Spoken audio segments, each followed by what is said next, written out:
আগের ভিডিওতে ক্যান্সারের যে রিস্ক ফ্যাক্টরসগুলো আছে সেগুলো নিয়ে কিছু আলোচনা করা হয়েছে।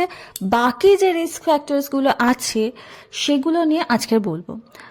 বাকি রিস্ক ফ্যাক্টরস কোনগুলো? সেগুলো হলো এয়ার পলিউশন। আমরা জানি আমাদের চারিদিকের বাতাস কি পরিমাণে বিষাক্ত হয়ে রয়েছে।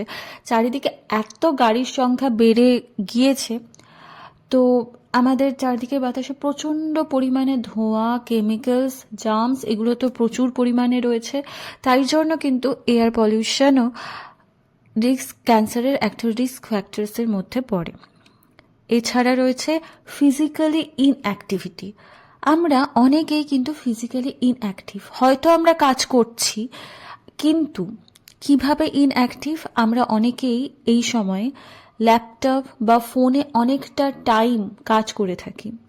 ল্যাপটপের সামনে অনেকটা টাইম আমরা অফিসে যাচ্ছি, বাট ল্যাপটপের সামনে অনেকটা টাইম বসে রয়েছি, সেখানে কাজ করছি বাট বসে বসে, সেখানে আমরা অনেকটাই ফিজিক্যালি ইনঅ্যাক্টিভ হয়ে পড়ছি। তো এই ফিজিক্যালি ইনঅ্যাক্টিভিটিটাও কিন্তু ক্যান্সারের একটা রিস্ক ফ্যাক্টরস। এছাড়া তো আছে হাই বডি ওয়েট। তাই বডি ওয়েটটা অবশ্যই নর্মালে রাখতে হবে।